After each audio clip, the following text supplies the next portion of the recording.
Hello everyone, today we're going to be talking about something you probably don't want to learn, and that being the history of Napoleon. Napoleon was born in Corsica in France, and when he joined the French army, he quickly rose to the ranks, eventually becoming a general.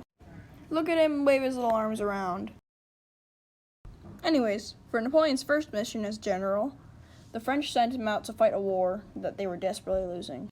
Even though Napoleon's army was outnumbered almost 2-1, Napoleon used his cunning to attack the Italian and Austrian army.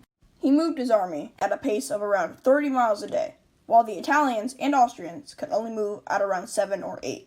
With this speed, Napoleon attacked the opposing army's weak points, eventually leading to the Italian and Austrian surrender. Because of promises he made to his army, Napoleon demanded payments of gold, which he then gave to his soldiers. Well, let's just say that it didn't take very long for Napoleon to begin to think that he was the reincarnation of Julius Caesar.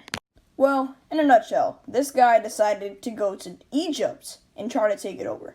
He marched 35,000 troops to Cairo and faced a wall of 10,000 fearless Egyptian fighters. Yeah, he destroyed them. After his conquest in Cairo, he began to daydream about taking over Asia. But before he could even try, the British came and destroyed the French fleet docked in the Mediterranean. Napoleon was stranded in Egypt, so he decided to go back to France, leaving all his troops behind. Even though the fights in Egypt didn't go very well, some of Napoleon's soldiers managed to uncover the Rosetta Stone.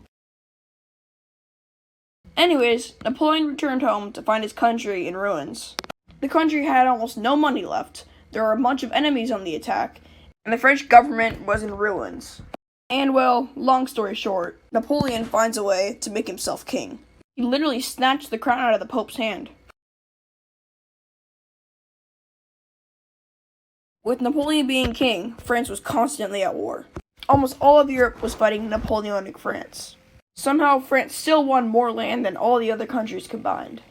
When one of France's only allies, Russia, decided to back out of Napoleon's blockade of British goods, Napoleon, against all common sense, decided to rush an army of 600,000 soldiers into Russia in the middle of summer.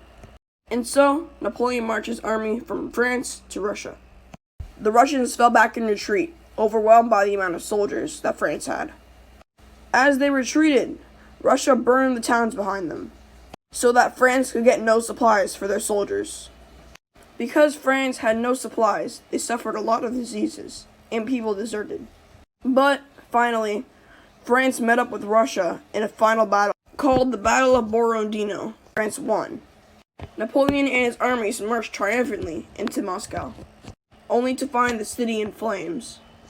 The Russian winter came on unexpectedly, and most of the French army, because they were unprepared for the cold, died. Of the army of 600,000 that Napoleon assembled, only 100,000 made it out alive. After losing most of his army, Napoleon returned home to find even more armies coming against him. He held them off for a year, but when the enemy marched into Paris, Napoleon finally surrendered. Napoleon was exiled to a small island called Elba, but Napoleon being Napoleon, stayed there for less than a year before sailing off back to France with 1,000 supporters. Napoleon landed on France, with crowds of people cheering his name, and the French leader stepped down without a fight. What happens next is known as the 100-Day Campaign. This was Napoleon's final chance for power, but he ends up getting defeated, and finally, for the second time, resigns. He gets sent to another prison island, and dies at the age of 51. The end. Thanks for watching, guys. Sorry guys for the bad quality. Also, if you're wondering why I did this, this was for a school project, so I decided just to upload it on YouTube too. Because, I spent all this time on it, why not just upload it? Anyways, subscribe, like the video, please. I need more subscribers. Thank you. Oh yeah, and here's where I got all my information, so, yeah, definitely check this place out. It's really cool. Website, same thing.